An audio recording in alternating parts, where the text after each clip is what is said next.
So a huge round of applause, please. They're awesome. They produce epic, awesome. And then I probably shouldn't say too much about HacDC since that might be a conflict of interest. And in this country now, only a year after this talk was first given, we have 12 different cities in the United States that are all actively developing hackerspace projects. Hack Toronto. Wait, what was Toronto's hackerspace? Hack.to, hacklab.to. We have Kansas City, Texarkana. A lot of hackerspaces are in progress as a direct result of the first version of this talk. So without any further ado, I present to you Jens Ohlig with Hackerspace Design Patterns. Give him a huge, huge round of applause.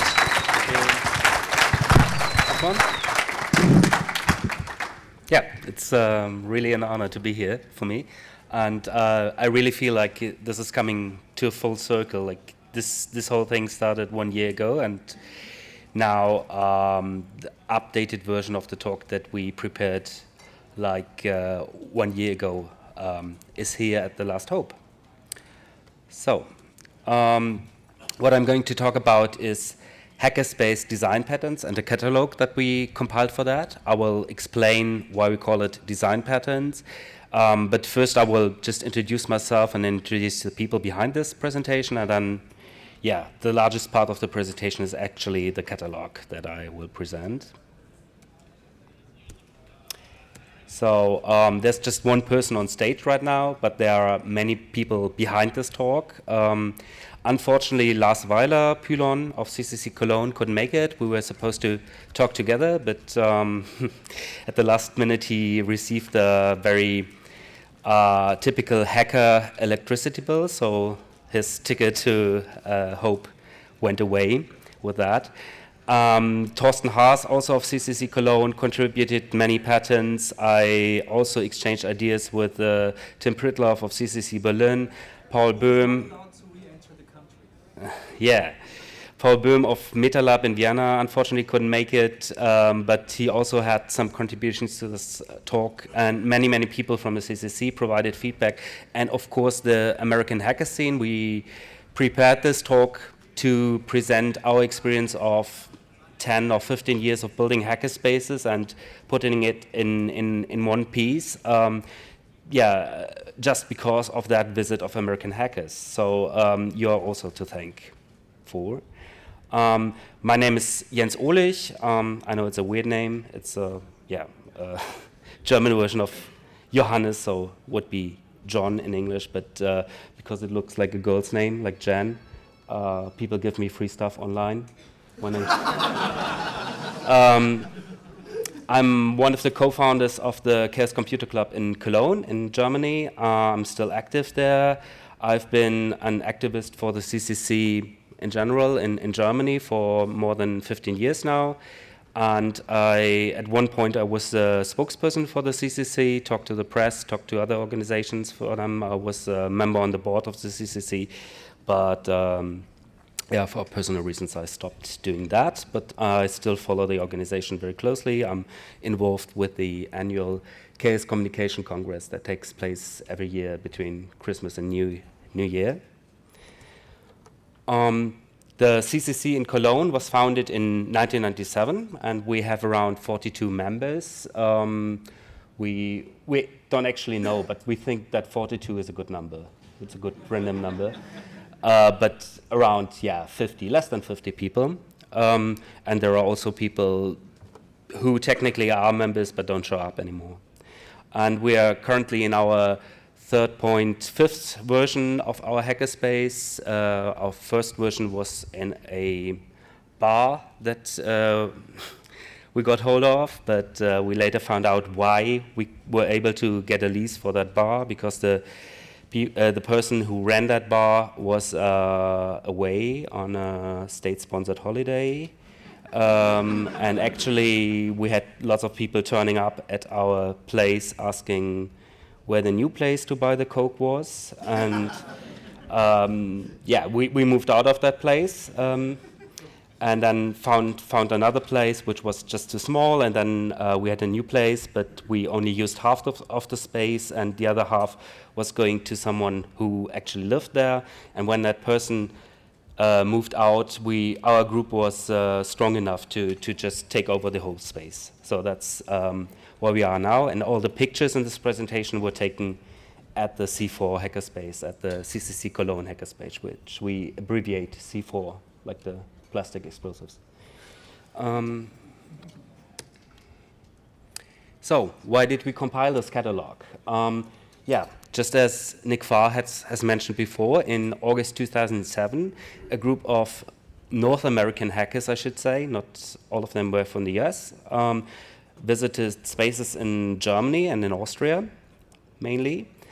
And they actually wanted to know how the places that we have work, how these self-organized hacker labs work. And yeah, after the Chaos Communication Camp near Berlin, they just went around Europe, German-speaking Europe mainly, and visited a couple of these spaces.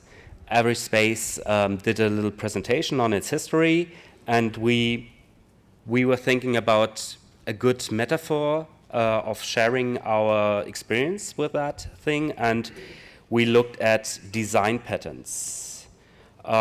Design patterns, as most of you may know, are used in software engineering as a term for typical situations where you could apply one approach to a solution. And originally they come from urban planning, so a typical design pattern when planning out a city would be that you would somehow have to have a center for recreational things somewhere, and then you would put that pattern into use into your design.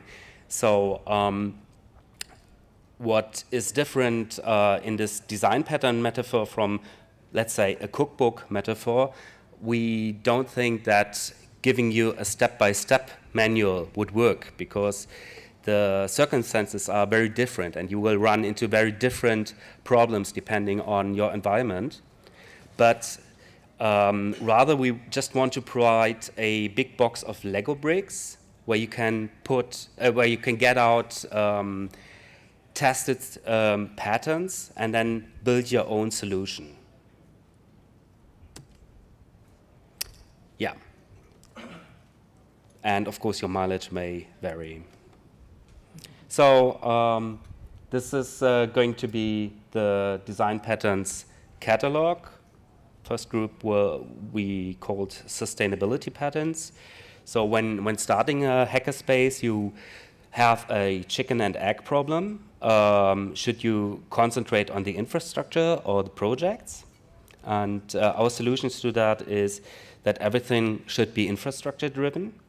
You should have rooms and power and servers, connectivity and other facilities first. And then once you have the infrastructure in place, people will come up with amazing projects that you didn't imagine in the first place. This thing that people will come up with things that you didn't imagine in the first place, this planning for the unexpected, is also something that you will see a lot of times when running your self-organized hacker lab. So yeah, this is a place where we have our network operations center in Cologne. Yeah, and many people, actually there's a talk about that tomorrow, excuses that people use for not opening a hackerspace. And one of the most often heard excuses is it really the time now to start your hackerspace? Shouldn't you wait? Have you really thought of all the problems? Some people spend a lot of time on designing very elaborate bylaws or just going through every possible potential problem that they just might run into, and then nothing gets done. So we think that the time is right now, and it's always easier to ask forgiveness than to get permission. That's what Grace Hopper, one of the pioneers of computer science, said, who was also a US Navy Rear Admiral. It's very important to just start. Many of the problems you think of will vanish as soon as you get started. And when in doubt, just do it. And yeah, how can you communicate in such a group? We get asked that question, but we don't really understand why. because you're hackers and you should know what to do. You should stop slacking and set up a mailing list, a wiki, and an IRC channel, and you will need all three. Actually, you don't need these things that I just mentioned, but you have to think along the lines of what they provide as a platform. You will need a platform for discussion, maybe a mailing list, and you will need a storage for collaborative documentation.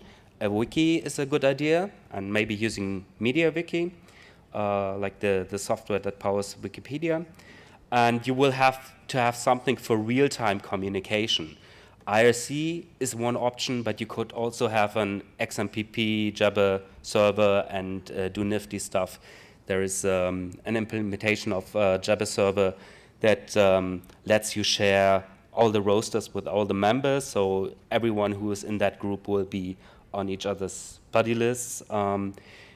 You will really need all these three things. Exchanging cell phone numbers can also help, but you need to have one platform where you do actual discussions and come to a conclusion, and mail seems to be that medium for that. You will have to document your stuff, and from time to time you have to do real-time communication. Most of the failed attempts at creating hackerspaces neglected one aspect or the other that I've seen. And also being alone doesn't help you. You want to set up a hackerspace in your city alone and you fail. We think that you need to reach a critical mass, and for us that rule of thumb is 2 + 2 persons. You need a partner to kick around the initial vision and exchange ideas about that vision that you have. And then you will need 2 more people in order to get real work done. Stuff like transporting physical items and stuff. And you shouldn't start before you have at least 4 people. And once you have that group of 4 people, it's easy to recruit more people because everyone has friends. And it seems like 10 people as a start is a good number for sustainable hackerspace to have. Most attempts that we've seen where hackerspaces really took off after they have reached that point of 10 people. And most failed attempts that we've seen was just one person in a city trying to do things on their own. And you would also have to need strong personalities. That's what we call that pattern. Nothing gets done. That's a problem. You all want the hackerspace, but it's so hard to get off your asses. You should look for strong personalities as members of your original group, people that have experience in building structures. And what I find most important is look for people who have authority and get respect, and not for people who use authority and get laughed at, especially in anti-authoritarian hacker circles.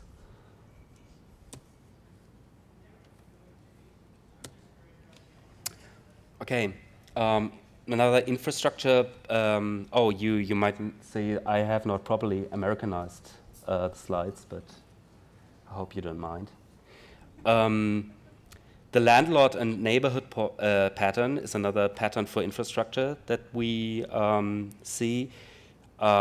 Maybe you think you have found the perfect hackerspace, but the landlord is somewhat weird and the neighbors are picky. You should really reconsider if that space is the perfect space for you, because we think you should choose wisely, and a benevolent but uninterested landlord and cool neighbors can be the decisive reason why the hackerspace takes off or not. Not so cool neighbors may call the cops at 2 a.m. Depending on your projects, this may be a serious problem. As hackers, we do not live the majority lifestyle, and you should look for neighbors who are also weird and outside the majority.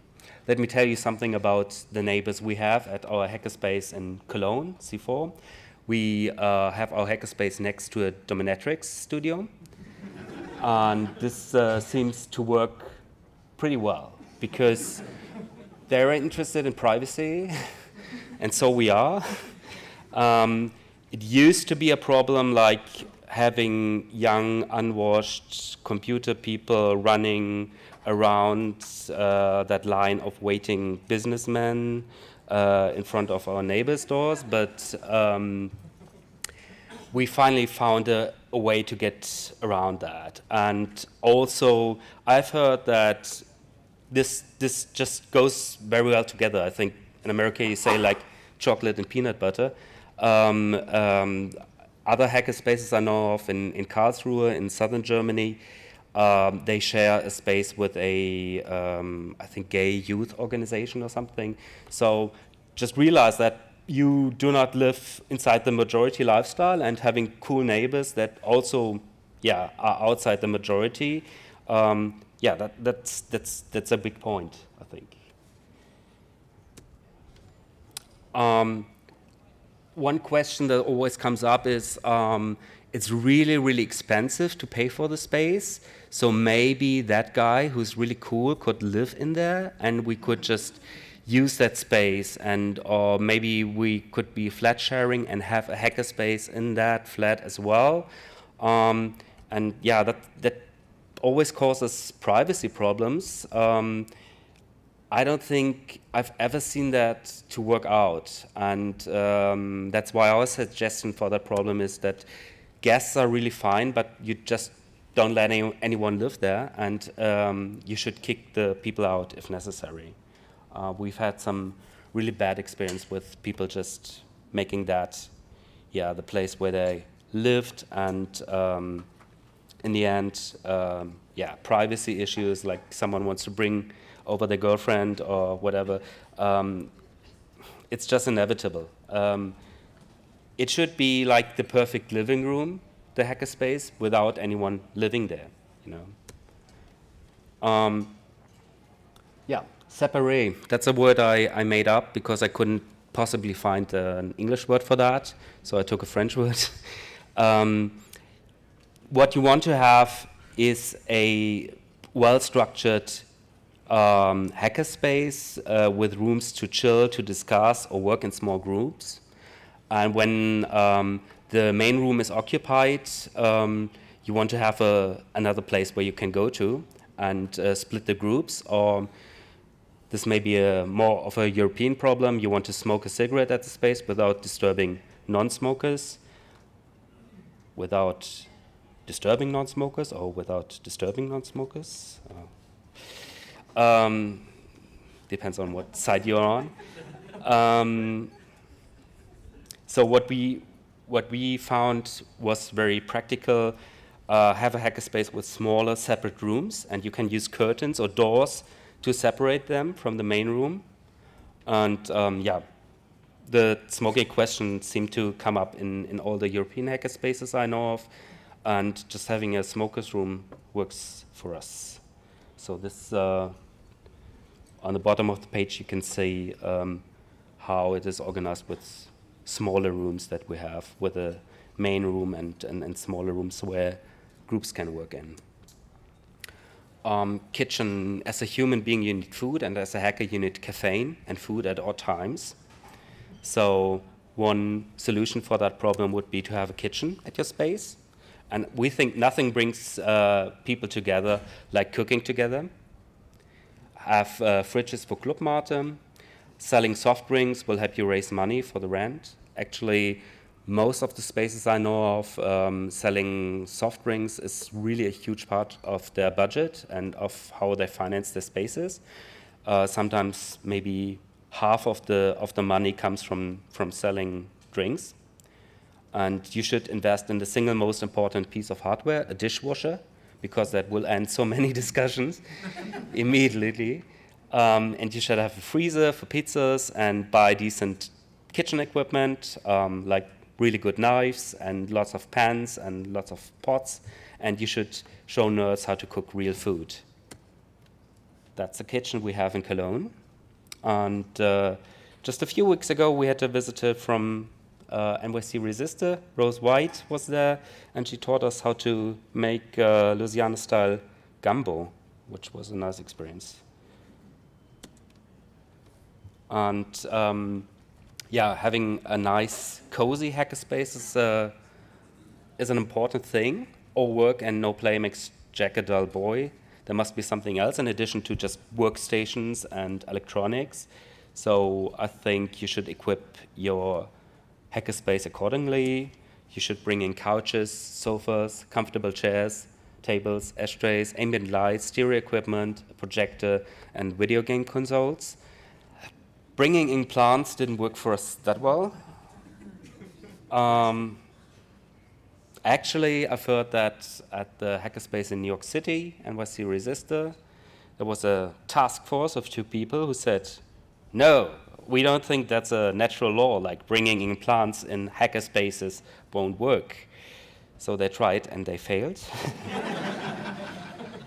And yeah, that's one of the rooms that we have for just relaxing, discussing. That's a documentation of our pure plant, Igor. It's because of the logo. It may have something to do with the logo, yes, I don't know.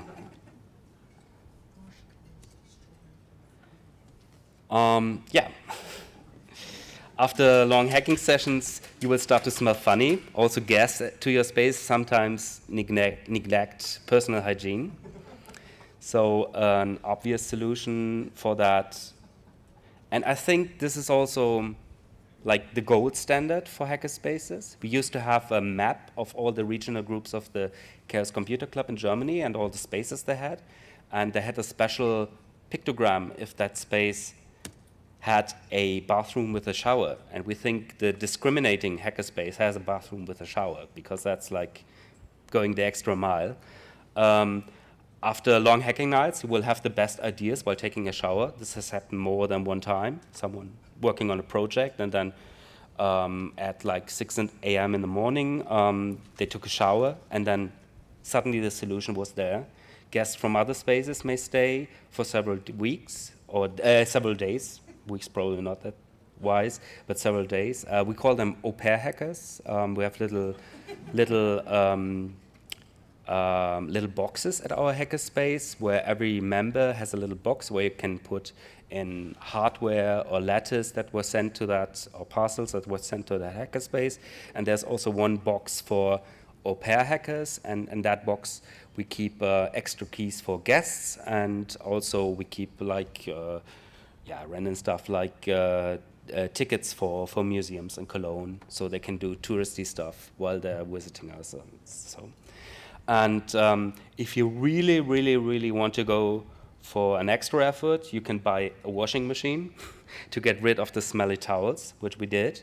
And then later we also bought a dryer, but maybe we're overdoing that thing a bit. So that's our bathroom.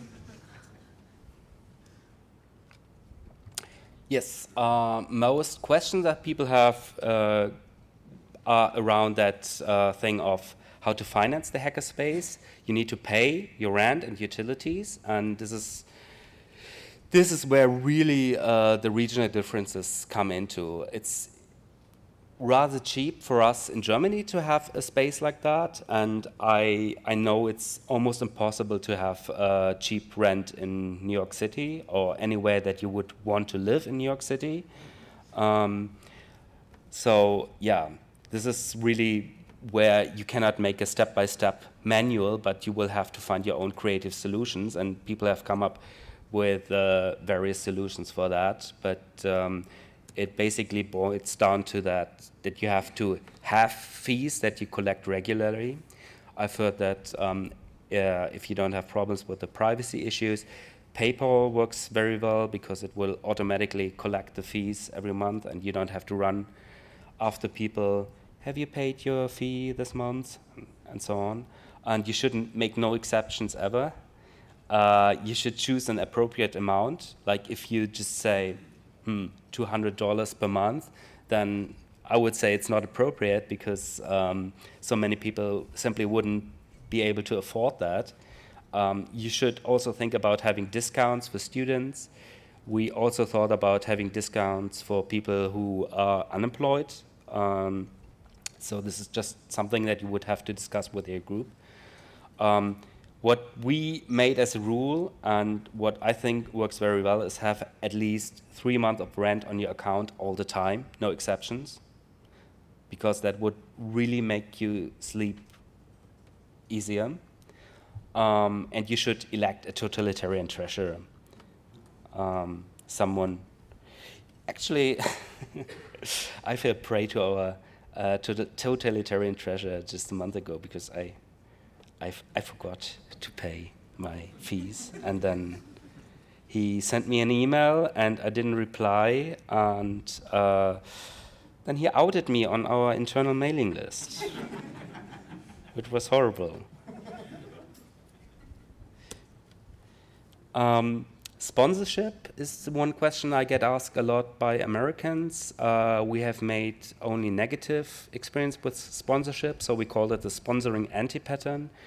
Most people think it's a good idea to meet at a company that likes you, or maybe at a university where most of you study anyway. And I think I should stress that this is a really, really bad idea. You should never, ever depend your space on external sponsors. Donations are great when they come from companies, but you should remember that companies can go bankrupt, and when meeting at a university, you won't be a student forever. And also, it creates a kind of environment. Meeting at a university will exclude younger people like high school kids or people who don't like the university culture. And yeah, having a sponsorship from a company means several other problems. No company, no matter how nice, will give away presents forever without asking for favors in return. That's just capitalism. The next set of patterns that I want to introduce are all patterns that have to do with how to have regular meetings, organizational patterns, and if you want to have, if you want to resolve internal conflicts, exercise democratic decision making, and discuss recent issues and future plan, there's just one way to go. We call it plenum, which I was told is a very highbrow word in English, but it just means a meeting where everyone attends, a regular meeting with all members if possible. You should have an agenda and set goals, maybe discuss that agenda before that on your mailing list, and make people commit themselves to tasks. Like, yeah, we actually had a tradition of banning sentences that start with somebody should, or there should be something, or sometimes we should think about, and yeah, just banning that word should, and especially if it comes together with somebody. You should say stuff like, I will take care of this problem. You should write down the minutes of the meeting and post them on the mailing list or on the wiki. And yeah, you should go for the only date that works, which is once a week. I've seen so many hacker groups fail because they don't go for that only date that works, once a week, which everyone can remember. Ah, it's that day of the week. I will tell you later which day it is. It's that day of the week, so I have to go to the meeting tonight. Or I cannot go to the meeting tonight because I have an appointment, but that's no problem because I can go next week, and I will just meet the meeting this week. Weird dates like first full moon after the third Friday will never work, and anything like every other week won't work either. Because people will just don't know, is it this week, the meeting week, or is it next week? And what with months that have like 5 weeks in it? Just meet once a week. Meet on Tuesdays. Because every weekday sucks. You will not find any day when every hacker can attend a meeting. Someone always has an appointment. So the solution we found for that was meet on Tuesdays. All days are equally bad. Just pick Tuesday, end of discussion. We really meet on Tuesdays. Yeah, yeah. Actually, that comes from the history of the Chaos Computer Club. When the Chaos Computer Club was founded, it started with a little ad in an alternative daily newspaper where someone put up an ad saying hackers wanted. And they met at that office of that alternative newspaper, die Tageszeitung. And the only day that was available for a meeting of hackers in the in 1980, imagine that. The only data was available for them was Tuesday, so they met on Tuesday, and Tuesday is just a perfect day. Someone will say, oh, I cannot possibly come on Tuesday, I have this class on Tuesday. Yeah, but this is true for every other day in the week too. Also, this may change in a few months. Yeah, maybe that person doesn't have that class on Tuesday anymore, and then another person will have a problem with it Tuesday, but just stay with it. It's easier. And you will spare yourself a lot of needless discussions. Oh yeah. One thing that we do at our hackerspace is an event called Open Chaos. And we mainly do that to draw in new people and provide an interface to the outside world. We have a monthly public and open lecture, talk, or workshop, which we announce on our website. And there's always interesting topics. Sometimes it's about privacy laws, or someone would talk about computer security stuff, or what you have. I think the last talk we had was on EEPC hacking, and the talk before that was on NYCResistor by a guest from the United States. And we also use that as a filter for bringing in new people to the group. We used to have very open meetings, and we would just announce on our website that our internal meetings are every Tuesday. And then we would get a bunch of weirdos, people with this glow in their eyes, and they would say things like, if we team up, like the CCC and myself, then we can really defeat the Illuminati. And yeah, didn't work out that well. So we have this open lecture every month where one can come, being a weirdo or not. And we just scout for interesting people, and if you think they are cool people, we just tell them, hey, you should come on Tuesday as well. And we don't tell the weirdos. Another thing that we do, and which will happen in a few months, is what we call U23. In Germany, this soccer championships have this, I think there's a U21 team, so everyone younger than 21, and we thought 23 was a better number. We wanted to draw in younger people, because the obvious problem you have after some years is older members graduate from college or get another job in a different city or get married. Basically, your space just needs fresh blood. What we do to solve that problem is we have a challenge for younger people that we set up for them in form of a course that spans several weeks. The first one we did was actually building robots with Lego Mindstorms, building a robot that would read in a barcode and then perform actions on that barcode. And then we also had a software project which was write a chat protocol, implement a chat protocol that would be hidden in ICMP packets. So the sysadmin at your school wouldn't see that you are using the network for chatting. And we tend to make that challenges a bit harder than it could be, it would be wise for a single person, because we actually want the people to work in teams. We provide tutoring, and we push them in the right direction as well, and we do a reference implementation of the project before that. But it's usually too hard for someone who's just in high school to do like Unix system programming on the network level for a chat server. So, but working in a group would work very well. And the result that we had with that was that all these posers and people talking big would vanish after week 2, because they found out that they actually had to work on something, that they actually had to do teamwork. And then we were left with the really smartest kids that finished the project. It's not a problem if they don't finish the project. The thing is just that they learn something in that. And we should give them room to experiment. And after that, you can retire after the team building and let the smartest of the young ones run the space. And it's actually what we do in Cologne. I mean, I go there regularly to have a club mate or hack on projects, but yeah, I mean, just the young ones, they run it actually, and I'm glad for that.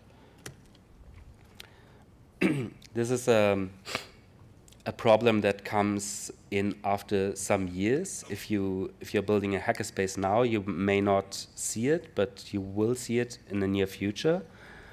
You did everything right, and you had some big events, like maybe a con at your hackerspace or at your town, and you had a nice time, you did projects, but after some time the enthusiasm goes away, and your projects are stagnating. This will eventually happen, without exception. And we've actually found a pattern for that. We think that peak enthusiasm at a hackerspace has the form of a sine curve with a cycle duration of 4 years. So like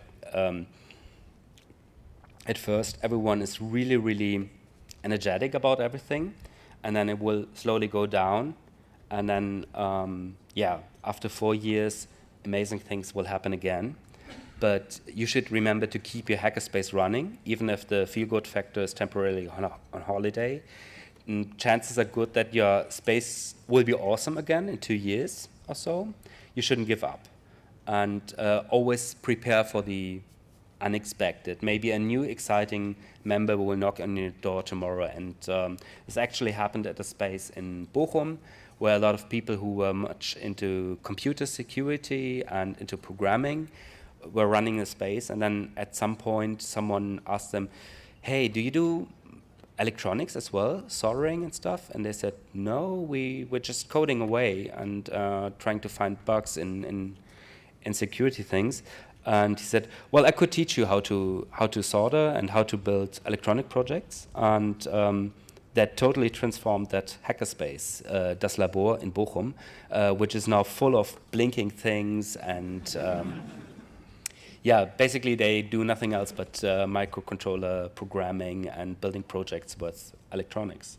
So even if you didn't have that idea in mind and you always thought of your hackerspace as having, you know, a stress on that aspect of hacker culture, things may change in the future. And yeah, changes are good, that they will change for the better, even if at the moment you don't have that enthusiasm that you used to have. Conflict resolution is a very important problem. I've seen a lot of drama at a lot of hackerspaces and a lot of screaming and yelling. And I know that many people find these catalog of design patterns impressive, but actually it's not that impressive if you look at the stories behind it, because we did every stupid mistake we could, and then we just wrote down what worked for us. So you don't have to do all the stupid mistakes that we did.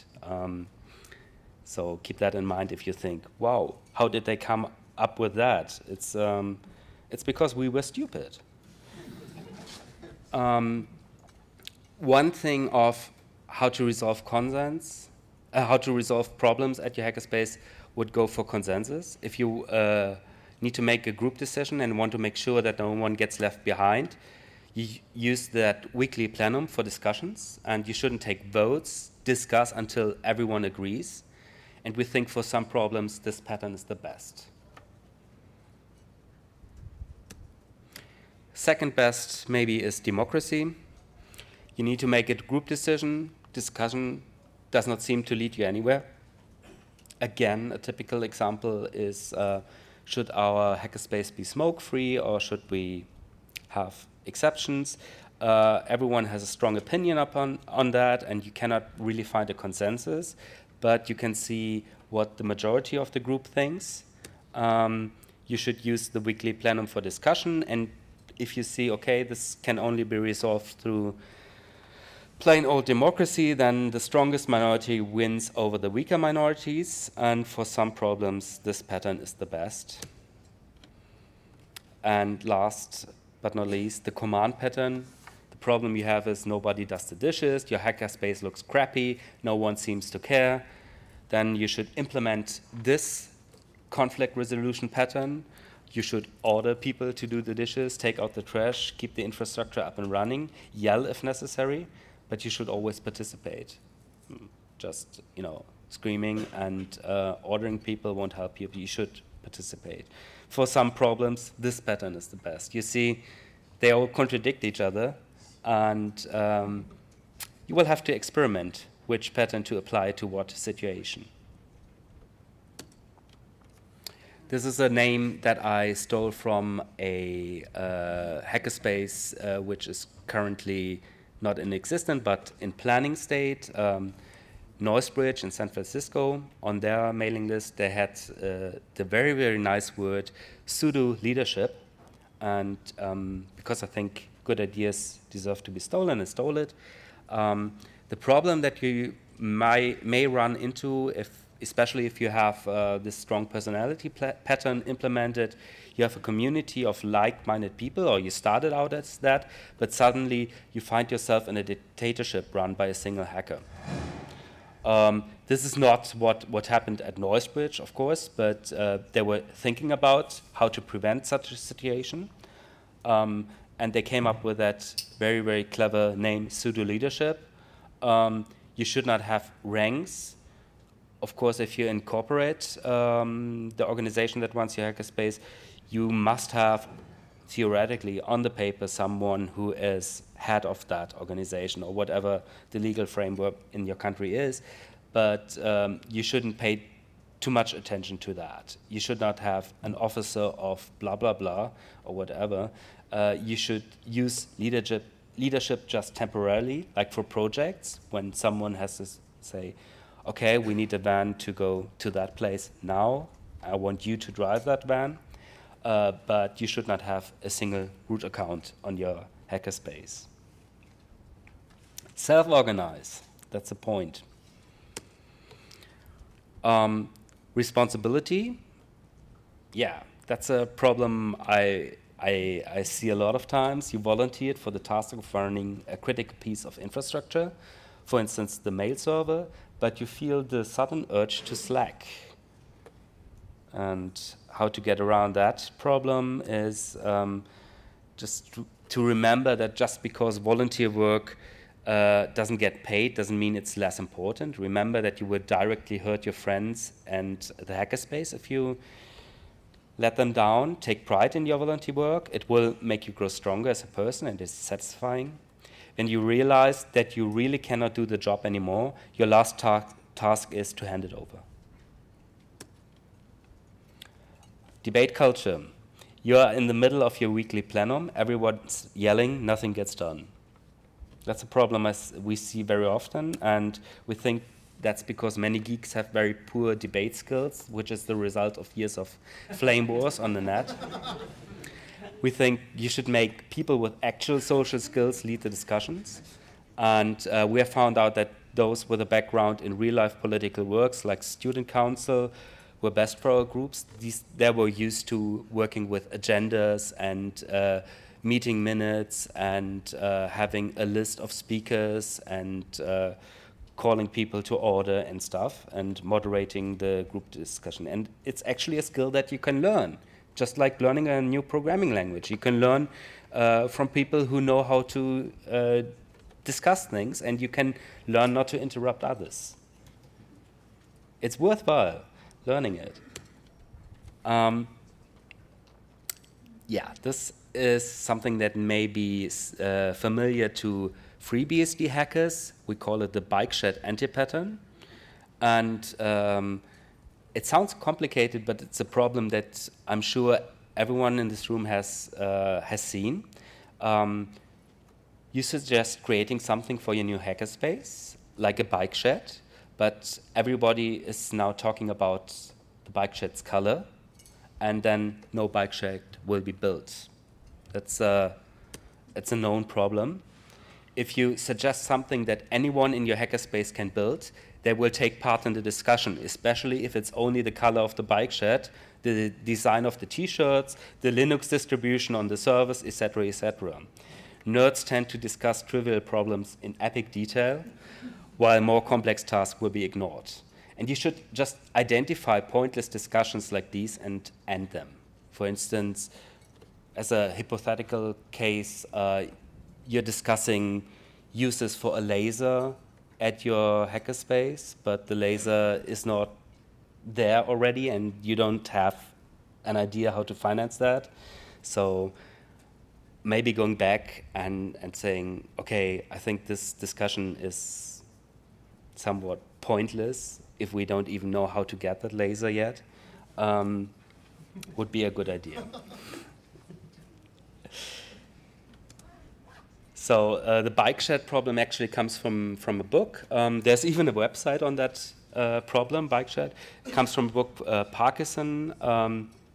He wrote a book in the early 1960s called Parkinson Laws, which contains insight into the dynamics of management. In this specific example involving the bike shed, the other vital component was an atomic power plant. I guess that illustrates the age of the book. Parkinson shows how you can go into the board of directors and get approval for building a multi-million or even billion-dollar atomic power plant, but if you want to build a bike shed, you will be tangled up in endless discussion, and everyone wants to leave their fingerprint on it and said, you know, the color of that I chose.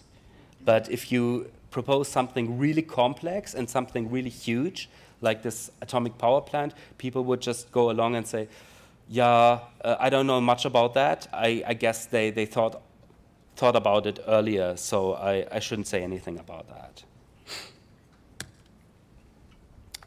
Sometimes people cause a problem that cannot be resolved in the groups. People are just causing troubles. We call this the private talk pattern, which we found very effective if some experienced member of the group would talk to the troublemaker in private and listen to that person and let them know how the group feels about the problem without exposing them in front of the group. This is actually something that you could do to prevent drama and flame fests on your mailing list. Just talk to the person in private. So then we have some miscellaneous patterns. Old hardware. People always bring in new hardware, but yeah, at some point your hackerspace just becomes a hardware museum filled with junk. You should create a pile or stack where you put old, unused hardware, let everyone take from that. Anything left after a month should be thrown away, but you should make sure you announce that step not only once, but at least 3 times using an escalation system. And being Germans, we put that into a law.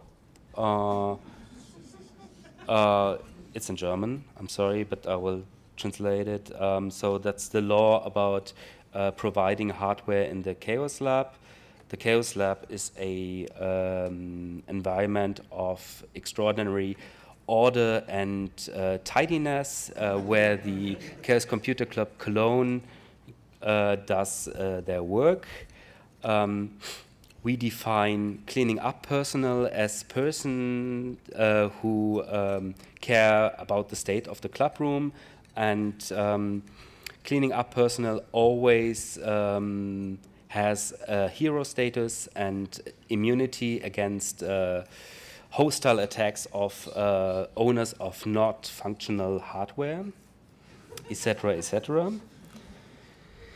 It goes on a while. So this is our stack of old hardware we have. If you need a monitor, you could just grab one, and after some time we just throw them out. We define non-functional hardware as every hardware where we don't know what function it has, where there's no contact address printed on it, where there's no root password known, where we possibly couldn't imagine any use for that. And Also, if it's like just collecting dust in the corner and has not been switched on in like 2 months, it may be considered as non-functional. And we have to be that strict because it's, yeah, you will turn your hackerspace into a hardware museum really, really quickly if you don't take that extreme measurements. Keys, you want to have your hackerspace accessible all the time. You don't want to call someone else during the night to lock the hackerspace when you leave. The solution for that is hand out keys, track who owns a key, make a list, have a good lock so that nobody can copy the key without your permission.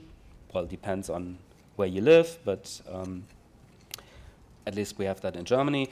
And you should collect a deposit for the key so that the owner takes care of it. Or you could also build a complicated electronic locking system with cards and RFIDs, and yeah, then you will have all the cool benefits and all the messy problems that come with that. But we think that just plain old hardware keys work the best. And yeah, you want to raise funds, you want to stay up longer at night. This is a problem that you can solve with buying at least 1 pallet of Clubmate and selling it in your hackerspace, and you will realize the results very soon. This is some of the mate we keep in our hackerspace. Let me just stress this, that this is not a step-by-step manual. There's more than one way to build your hackerspace, and based on your backgrounds, there may be a couple of patterns which match, and some patterns even contradict each other. You should be creative, you should experiment, and above all, you should start your own hackerspace or go to your nearest hackerspace. This is a very, very incomplete list of hackerspaces that I've seen. Just before that conference, my friend Paul Böhm, Enki from Vienna, started hackerspaces.org, which is going to be a starting point for organizing hackerspaces worldwide, which will have a huge list of hackerspaces around the world. Thank you very much.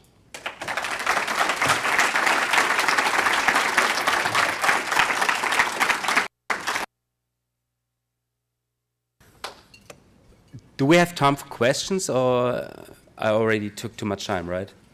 Okay, then just a short announcement. I think tomorrow at 3 p.m.